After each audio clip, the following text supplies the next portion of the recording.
Para el mundo contemporáneo, la cultura más representativa de los Andes sudamericanos es la del Imperio Inca.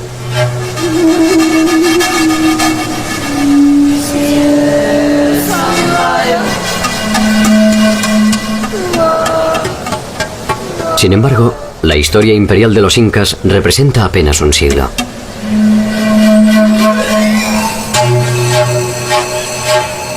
Mucho antes que ellos, en la región andina se desarrollaron muchas culturas de naturaleza deslumbrante.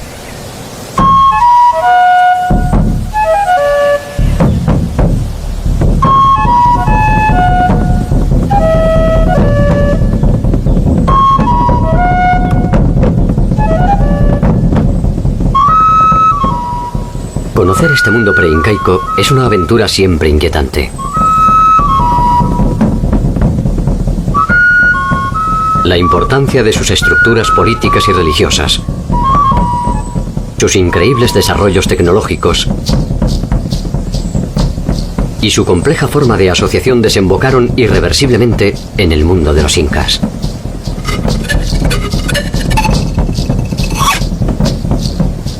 Ciudades milenarias, recintos funerarios escondidos, dioses latentes y sueños incumplidos se reproducen a lo largo y a lo ancho del territorio andino, como muestra de un modelo inédito de convivencia que puede proyectarse hasta nuestro presente.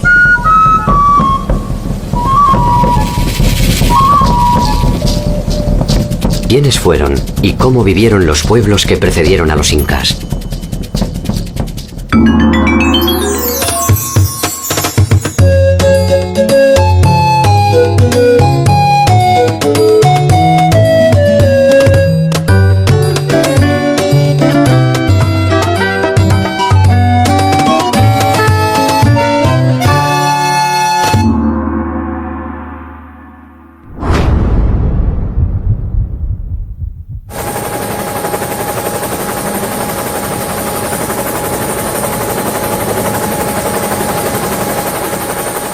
En el inicio de la invasión española al territorio del estado incaico, estos poseían un control hegemónico de su territorio desde la costa a la sierra y desde Colombia hasta Chile y Argentina.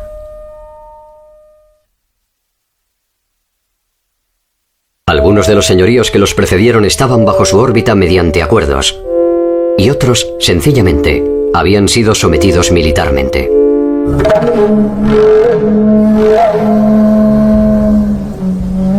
El mundo andino, sin embargo, ya había conocido formas de organización imperial menos extensas, pero igualmente efectivas.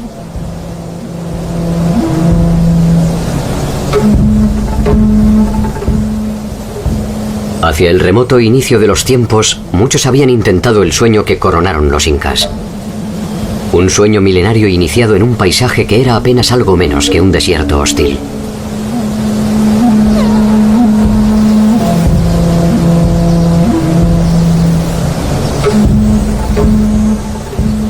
Resulta difícil pensar que allí germinaron las raíces de civilizaciones deslumbrantes.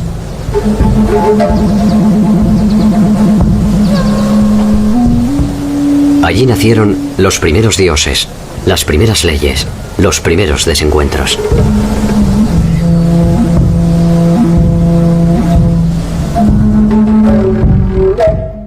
Hasta hace poco tiempo, Egipto, Mesopotamia, China e India eran consideradas por su antigüedad y complejidad como las únicas civilizaciones madres de la humanidad.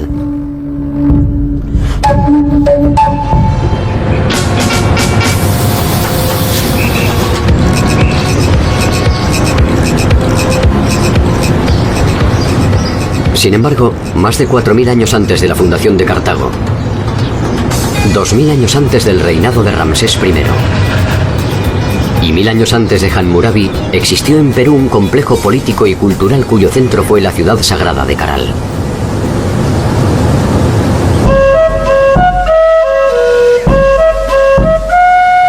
El paso del tiempo ha dejado escasas huellas de la gran ciudad. La reconstrucción de sus edificios es trabajosa y ardua. Sin embargo, en esta aparente pobreza están las señales más antiguas y ricas del mundo latinoamericano.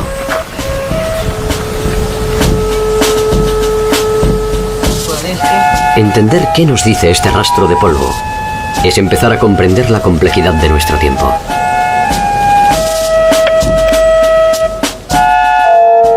La ciudad de Caral posee una antigüedad de más de 5.000 años.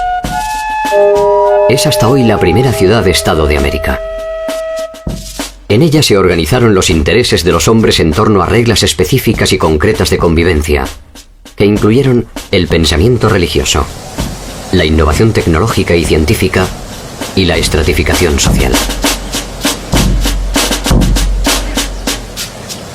La incógnita en torno a Caral fue revelada por el equipo de arqueólogos de la Universidad de San Marcos, conducido por Ruth Sadi.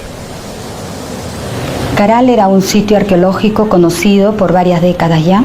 Ha destacado siempre por su arquitectura monumental y quizás por esa complejidad arquitectónica es que los colegas pensaban que era un sitio de aproximadamente 1000 a.C. A nadie se le ocurrió que podía ser más antiguo, ni a mí misma. Cuando empecé la prospección arqueológica en el Valle de Supe en 1994, yo fui a reconocer un sitio que no había sido investigado todavía en extensión, y así fue como empezamos los trabajos que han continuado hasta el presente. ¿Quiénes la habitaron? ¿Cómo se organizaron? ¿Qué sueños perseguían? ¿Qué pesadillas los alcanzaron? Grandes preguntas que un arrebato del viento permite descubrir para interpretar la historia del mundo. Caral representa la evidencia del fin del mundo primitivo y la consolidación de los patrones de acumulación que terminarán dividiendo a los que saben y a los que tienen de los que no. Por primera vez es un Estado porque hay un gobierno centralizado sobre un grupo social grande. Está dividido con autoridades menores, o sea, hay un sistema político que se genera por primera vez.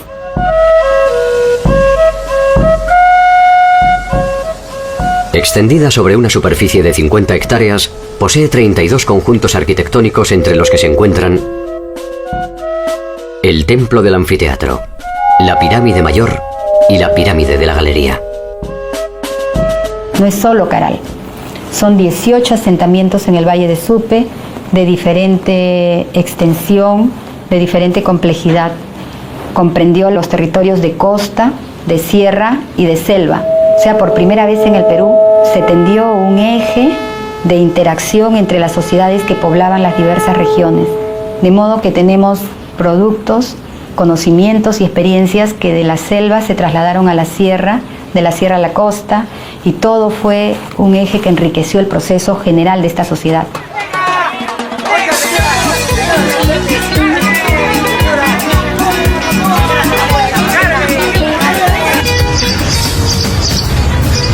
Esta primera experiencia de convivencia entre los distintos ecosistemas se proyectará en el tiempo. Así, cada uno de los grandes estados andinos establecerá esta relación armónica entre el mar y la sierra.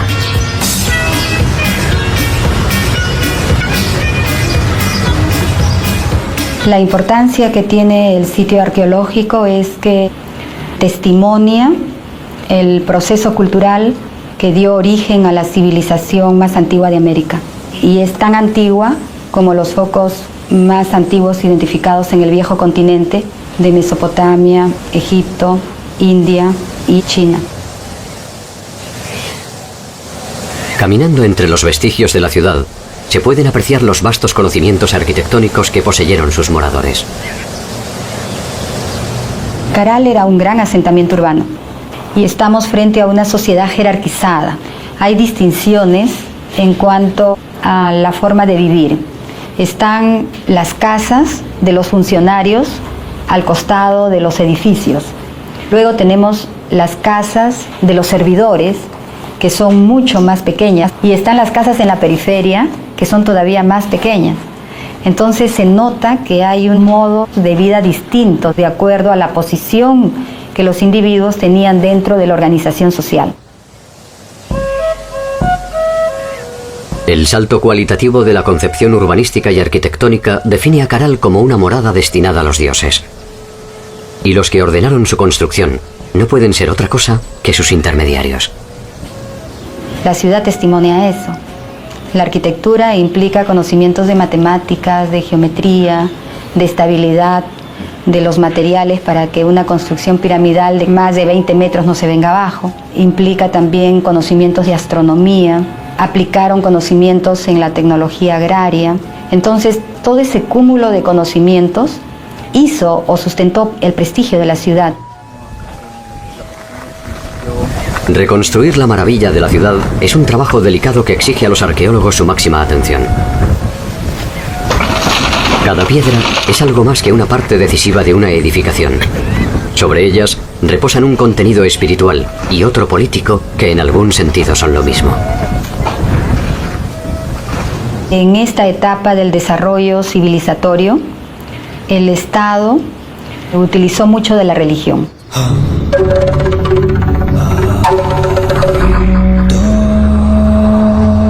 Es la religión la que sirvió para coercionar a la sociedad. Si no cumples con el trabajo que tienes que dar en tal fecha, a tal dios, entonces te va a ir mal. El miedo ha sido la herramienta sobre la cual se edificaron la mayor parte de las sociedades madres. Sin embargo, Caral ofrece una versión distintiva.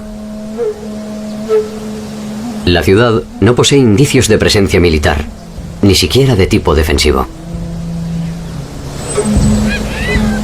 Quizás se pueda suponer que durante más de 1000 años, un grupo humano numeroso pudo convivir en armonía sin la violencia que resulta ser el signo dominante de la historia universal.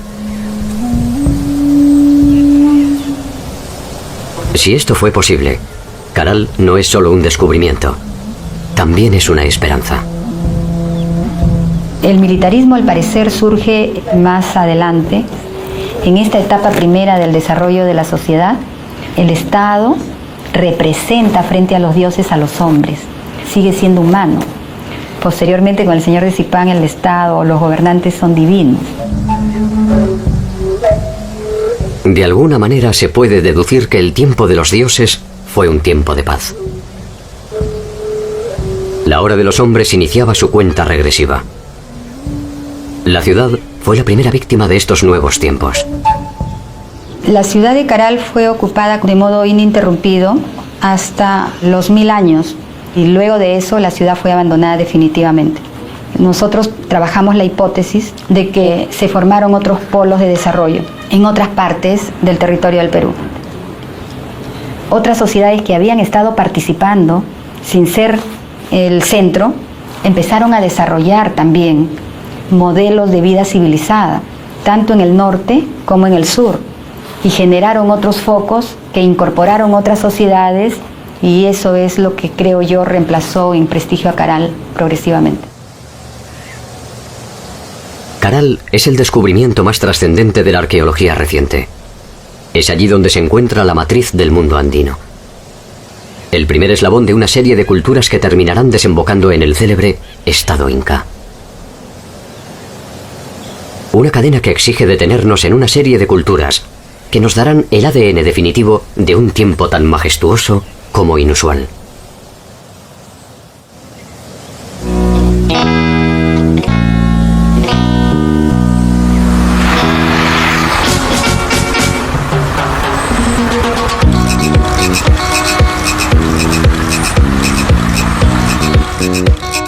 Entre el 1500 a.C. y el 500 de nuestra era, la más acabada representación de lo que se ha dado en llamar el primer horizonte cultural andino se encuentra en la ciudad de Chavín. Desde la sierra norte del Perú en la provincia de Huari y hasta más allá del territorio actual de Ecuador, la cultura chavín estableció su área de influencia y predominio.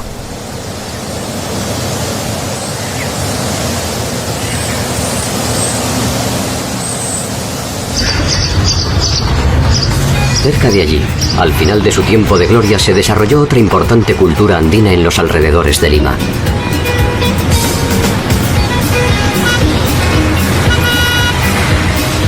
Lima es en la actualidad la capital del Perú.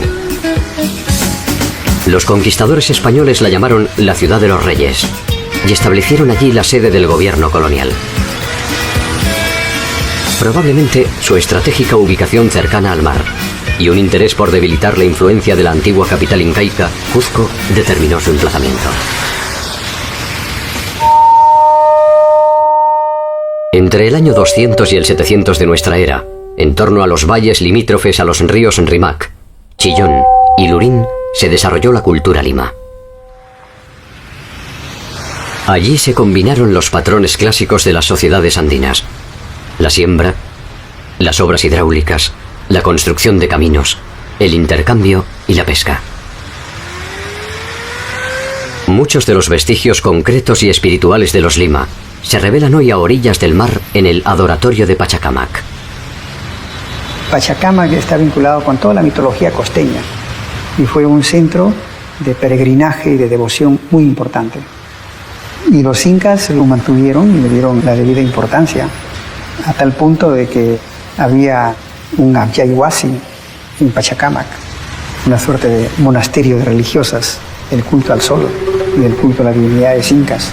Fue un centro religioso importante para ellos. Los incas entienden la trascendencia del adoratorio y lo incorporan como centro de peregrinación y no tardan en acordar con los curacas locales la construcción de nuevos edificios.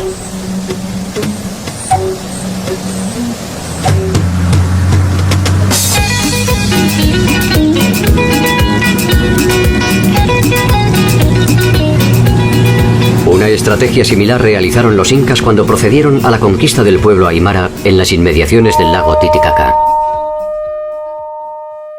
Para aquel entonces, el majestuoso centro ceremonial del Tiwanaku había sido abandonado.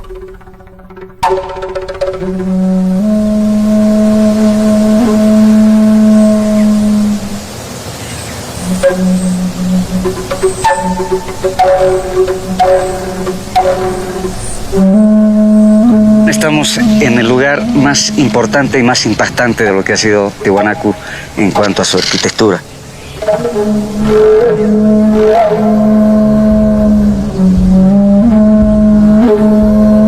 Tiwanaku es un conjunto de pueblos, un conjunto de grupos étnicos. En Tiwanaku se hablaba el quechua, se hablaba el aymara, se hablaba el puquina, se hablaba el chipaya, en fin, había una enorme cantidad de lenguas, así como pueblos. El lago Titicaca, ubicado a 3.850 metros sobre el nivel del mar, no era solamente un accidente geográfico. Era el símbolo de un imperio milenario en el que se sentaron las bases de la organización andina.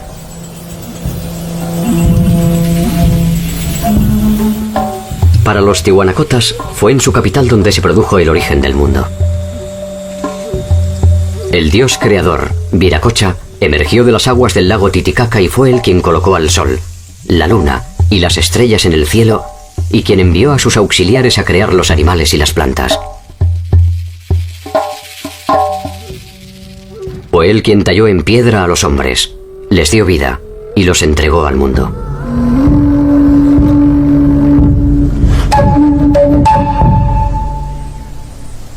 Tenemos tres grandes periodos que entender en Tiwanaku.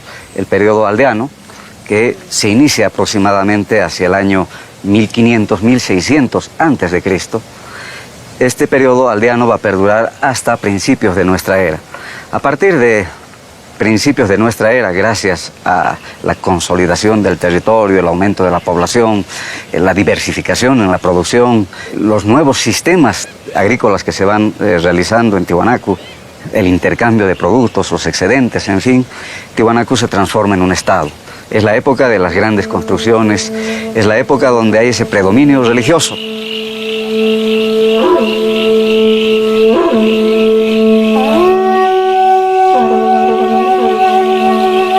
Tiwanaku había sido el centro político y religioso de un amplio territorio, que hacia el año 500 después de Cristo ya se constituía como una importante referencia, que se materializaba en su imponente concepción urbanística. Los templos están relacionados con la parte de la cosmovisión andina. Muchos de ellos están jugando un papel relacionado con lo que son sus cultos, sus dioses, y sobre todo vamos a ver la importancia que tiene la astronomía en cada uno de estos templos, convirtiéndose en verdaderos calendarios que les están dando las fechas para las fiestas, como para también la época de la siembra. Las pirámides, las construcciones elevadas, que están relacionadas al sol, la luna, las estrellas, los astros. También están los dioses del Acapacha, lo que son las construcciones al nivel del suelo, de piso, como la Calasasaya. Y finalmente los templetes subterráneos, que están más vinculados a las divinidades de la fertilidad, la fecundidad. El templete semisubterráneo posee una planta cuadrangular delimitada con muros de arenisca roja que fueron sostenidos mediante 57 pilares. Sobre sus paredes se encuentran 157 cabezas enclavadas que representan una diversidad de etnias que resulta decididamente desconcertante.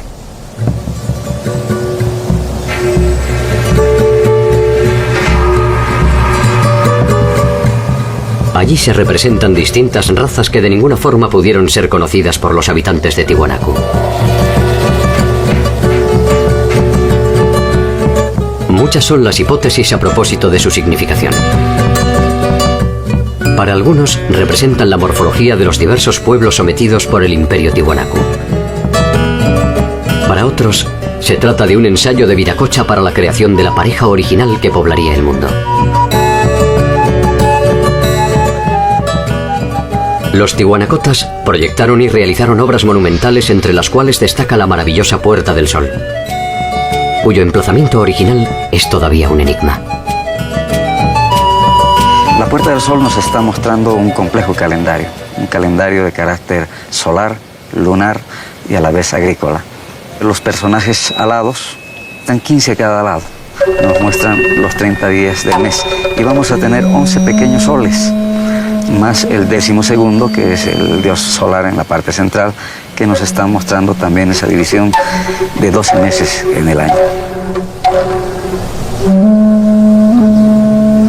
A 1000 metros del lugar se encuentra el área del Pumapunku, cuya estructura inicial fue elegida por los incas para sus ceremonias, banquetes y celebraciones. En esta área podemos encontrar trabajos de lo que ha sido el manejo de la piedra, bloques de más de 180 toneladas de peso que fueron trasladadas desde la serranía que tenemos allá, donde están las canteras, donde se extraía los bloques de piedra para la edificación de estos templos.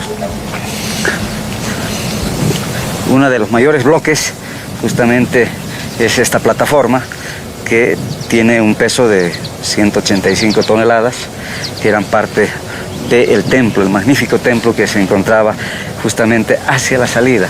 Al fondo se puede apreciar la montaña del Illimani, está justamente hacia lo que es uno de los principales achachilas, uno de los principales apus protectores de este sitio.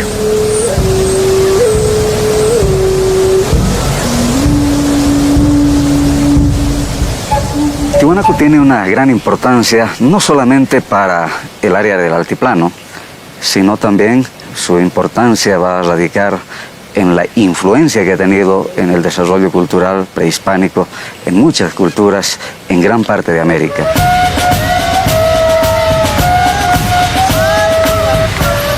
El pueblo aymara es hoy una de las comunidades más representativas de ese pasado, y la mayor parte de la población actual de Bolivia es descendiente directa de esta etnia. La impronta de su cultura definió las relaciones que se repetirían en los distintos pueblos andinos hasta la llegada de la invasión europea. Una de estas bases fue, sin duda, la tecnología alimentaria. Teníamos varios sistemas en la parte agrícola. Vamos a tener lo que son las tacanas o las terrazas de cultivo en las partes altas, donde preferentemente se da producción de papas macho. Hoy en día contamos con más de 400 variedades de papa que han sido productos justamente de Tiwanaku. Por lo tanto, la influencia, la importancia que ha tenido en la región ha sido bastante grande. También tenemos las cochas o cotas, que son lagunas artificiales. Solamente en este valle tenemos más de 400, que servían como acopio para el agua, tanto para la agricultura como para el pastoreo de los camélidos. Y la mayor tecnología de Tiwanaku es lo que constituyen los sucacollos, que son camellones irrigados mediante canales, donde podían ellos cultivar 3-4 veces al año. No solamente tenemos el desarrollo en la agricultura, sino también en lo que es el pastoreo, la crianza de camélidos.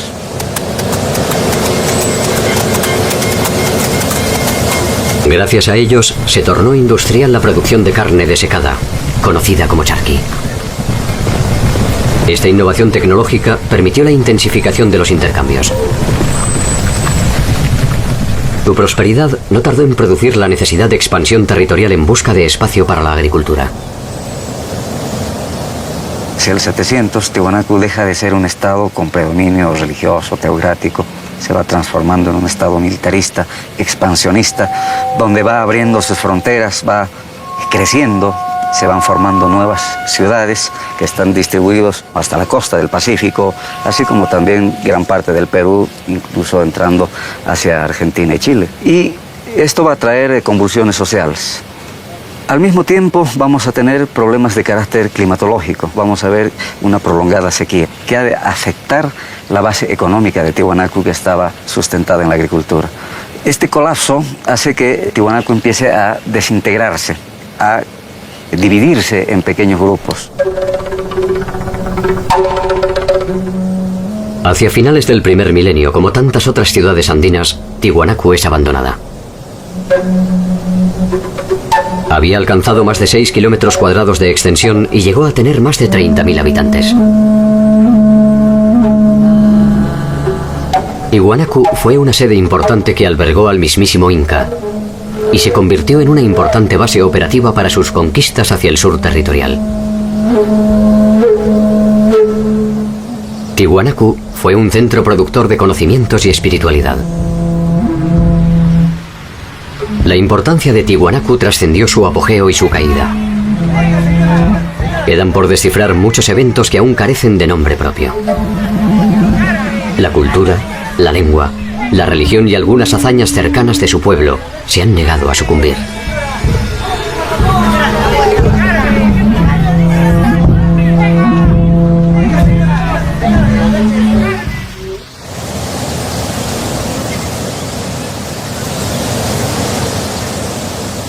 Según la leyenda, la ciudad de Chan Chan fue fundada por un mítico líder que habría llegado del mar. Su nombre fue Taikánamo. Con él se inicia la historia de los aguerridos Chimú, quienes ejercieron su vasta influencia territorial entre el 1100 y el 1450 de nuestra era, a lo largo de 1000 kilómetros de costa por más de 50 kilómetros tierra adentro.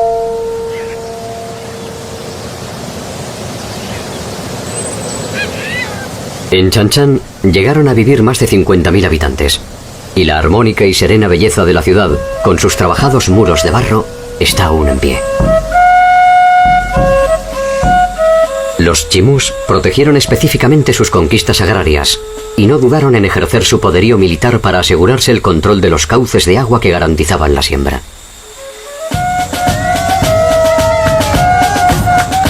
Proyectaron y realizaron acueductos, diques, canales, acequias y pozos. Combinaron el cultivo del maíz, maní, ají, algodón y palta. Su artesanía fue fundamentalmente utilitaria y desarrollaron un eficaz aprovechamiento de la totora que les sirvió para la realización de viviendas y balsas.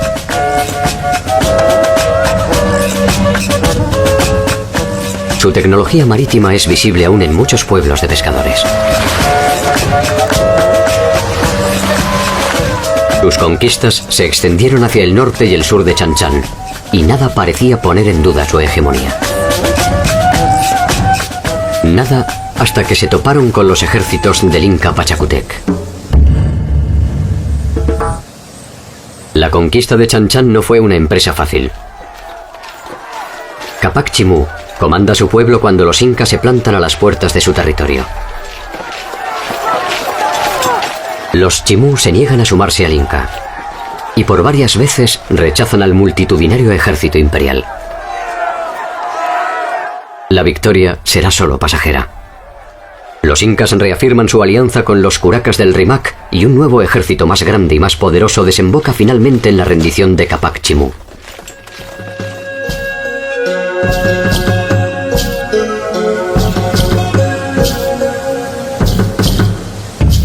Sus líderes son desterrados y sus tierras se reparten entre los aliados incas.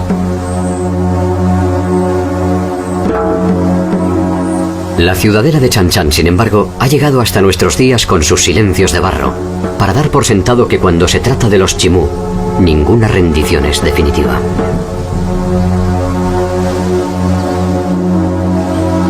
El control territorial y espiritual del mundo andino se mantuvo por más de 5.000 años asentado en diferentes pueblos. En el Valle de Supe, en Chavín, en Huari, en Tiwanaku, en Chan-Chan y en Cuzco. Su organización estatal fue evolucionando hacia formas cada vez más complejas que sin embargo no abandonan los principios fundamentales que le dan cohesión. Cuanto más tiempo pasa, más andinos son. Una de las claves de su funcionamiento es la integración de todos sus habitantes en un sueño colectivo fuertemente regulado por el Estado.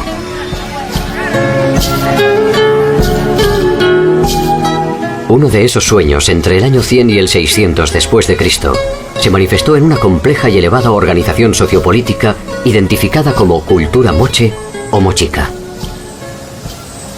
La cultura moche o mochica surge y se desarrolla en un territorio de cerca de 700 kilómetros que cubren gran parte de los valles de la costa norte del Perú. Los mochicas comienzan a surgir aproximadamente en los primeros años de la era cristiana y terminan, suponemos, alrededor del siglo VI o VII de nuestra era. Un largo periodo en el cual desarrollaron una extraordinaria cultura sustentada por la irrigación del desierto.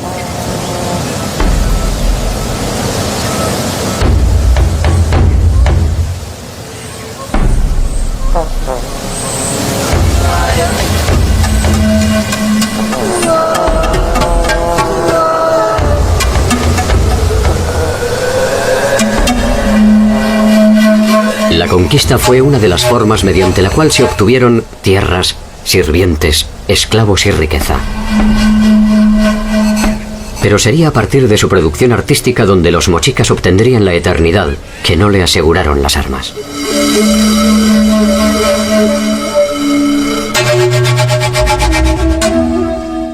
Sus trabajos de metalurgia constituyen una importante muestra de la capacidad tecnológica de los mochicas y poseen no solo una calidad formal inusual, también un carácter simbólico que nos permite establecer algunas consideraciones a propósito de sus formas de agrupación.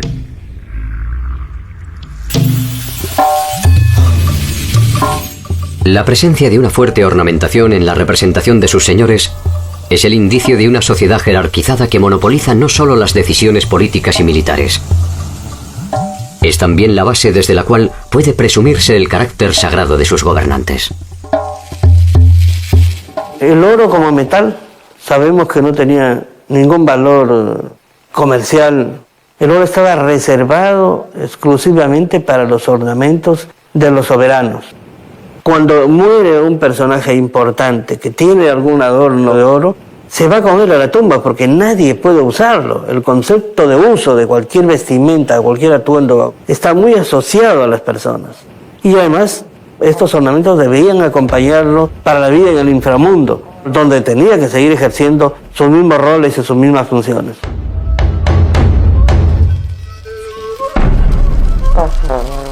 La cerámica moche atravesó todos los estadios posibles de la manifestación artística y es, sin lugar a dudas, una de las más atractivas y delicadas de la historia de la humanidad.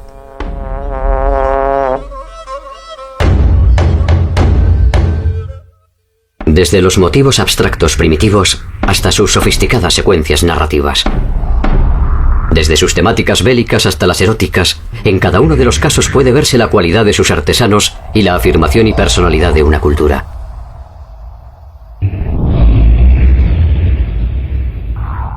Sus cabezas modeladas poseen un grado de realismo, técnica, expresividad y sensibilidad que rara vez han logrado otros artistas quizás menos anónimos. Los mochicas fueron una sociedad cuya economía estaba basada en la agricultura, esencialmente. Fue un pueblo de agricultores del desierto. Ellos lograron la proeza de dominar el desierto, desarrollando una tecnología hidráulica que permitía desviar el curso de los ríos que bajan desde la montaña andina y usualmente se pierden en el mar, para llevarlos a las zonas secas donde no llega el agua, porque la costa norte del Perú es una región desértica. Ellos lograron desarrollar un sistema de irrigación extraordinario que incluso hoy los peruanos en esta región no podemos superarlo. En su territorio dan cuenta hoy de su grandeza dos obras monumentales, la Huaca del Sol y la Huaca de la Luna. La Huaca del Sol mide 18 metros de altura y su base rectangular tiene una extensión de 136 por 228 metros. Esta construcción piramidal es probablemente la edificación más imponente del Perú. Su significación se completa con otra huaca de menor tamaño, pero igualmente sugestiva. La Huaca de la Luna. Estas huacas son sin lugar a dudas el resultado de un trabajo comunal. Probablemente alguno de los tantos servicios de la reciprocidad que exigían sus gobernantes y nos dan a entender la importancia de este centro ceremonial.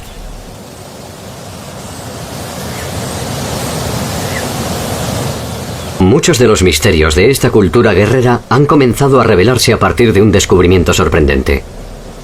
La cámara funeraria del señor de Zipán. Las tumbas de Zipán fueron descubiertas a raíz del inicio de un saqueo en el monumento de Zipán. Se descubre una tumba con algunos objetos de oro y se desata una verdadera fiebre de oro en el pueblo.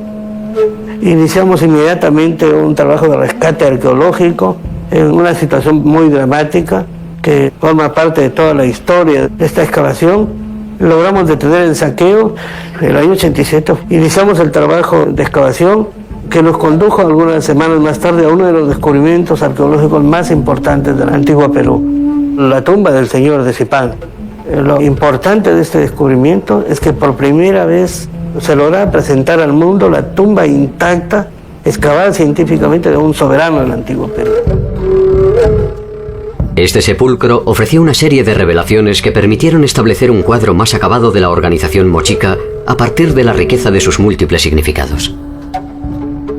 Cuando encontramos la tumba de este personaje, nos dimos cuenta inmediatamente por la variedad y por la forma de los atuendos, los emblemas, que estamos frente a uno de los hombres más importantes de su tiempo. Usualmente los arqueólogos tenemos una nomenclatura muy típica para estas tumbas, tumba 1, tumba 2. Nosotros fuimos un poco a la idea de no solamente rescatar objetos arqueológicos, sino también la presencia humana y el espíritu de un pueblo. No podíamos llamarles tumba 1 y lógicamente no sabíamos el nombre verdadero de este personaje.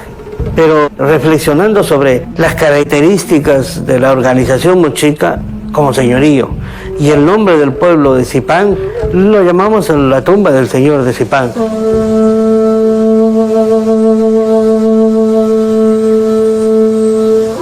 Se trata de un recinto abierto con paredes de adobe que mide 5 metros por 5. En el centro se ubicaba el ataúd del señor de Zipán, confeccionado en madera y envuelto con sus atuendos e insignias de mando. A ambos lados se encontraban los enterramientos de dos acompañantes varones. Uno de ellos, ubicado en la misma posición que el señor de Zipán, sería presumiblemente un jefe militar. Opuesto a él se encuentra otro personaje de rango, que ha sido identificado como un jefe de protocolo. Un perro los acompaña, probablemente siguiendo las tradiciones que los identificaban como guías en el viaje hacia el más allá. La parte central de la cámara funeraria era el ataúd conteniendo el ajuar del señor de Zipán, que envolvía el cuerpo del señor al momento de su muerte. Este ajuar estaba compuesto por un conjunto maravilloso y extraordinario de ornamentos de oro, plata, cobre y cobre dorado, vestimentas, atuendos. La mayor parte de ellos son emblemas de rango.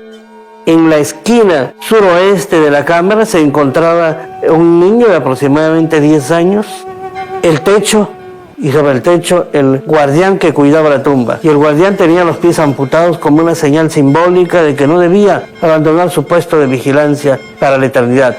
Finalmente el último acompañante estaba colocado en una de las paredes en posición sedente, como un vigía, custodiando la cámara de su señor. Este conjunto de acompañantes probablemente fueron parte de su séquito real, que tenían la obligación de acompañarlo en su muerte. La disposición de los cuerpos y el hallazgo de más de 200 vasijas escultóricas que representan personajes de importancia definen la noción de la muerte como un viaje hacia la eternidad en la cual el noble es acompañado por un séquito que ha sido sacrificado a tal efecto.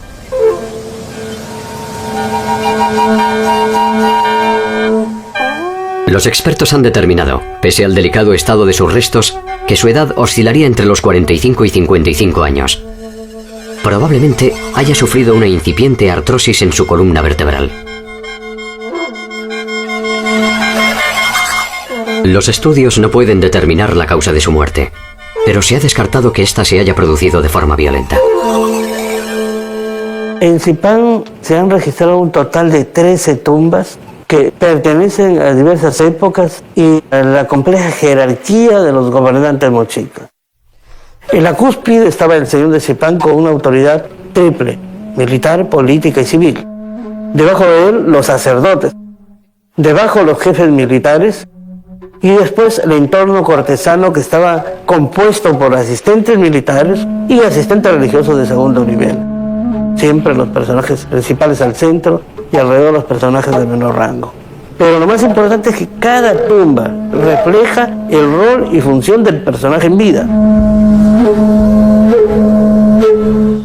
Las sociedades andinas poseían un fuerte grado religioso. La condición eterna de sus líderes implicaba un profundo ritual que probablemente se preparaba con mucha antelación. El final era percibido como un paso más en el ciclo eterno.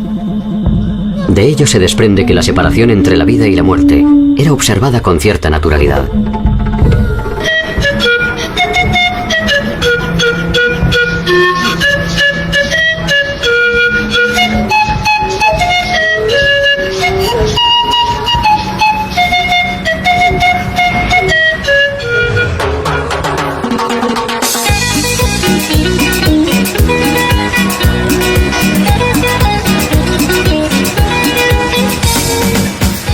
La vida y la muerte, los dioses y los hombres, la siembra y la cosecha. La dualidad del ser andino permite explicar el mundo mediante opuestos que forman una sola entidad. La maravilla de los Andes no reside en los extraordinarios conocimientos de navegación de los chinchas, ni en las deslumbrantes huacas del sol y de la luna. Tampoco en la religiosidad de los pueblos del Valle de Lima, ni en las increíbles obras de ingeniería hidráulica de los nazcas. La maravilla de los Andes debería buscarse en la capacidad para preservar su espacio vital y su subsistencia más allá de cruentos enfrentamientos y profundos procesos de cambio.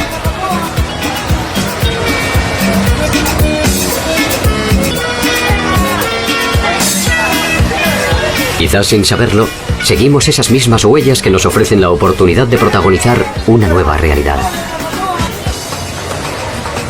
Como aquellos hombres, se avanza buscando las mismas sensaciones: seguridad, progreso, estabilidad, bienestar.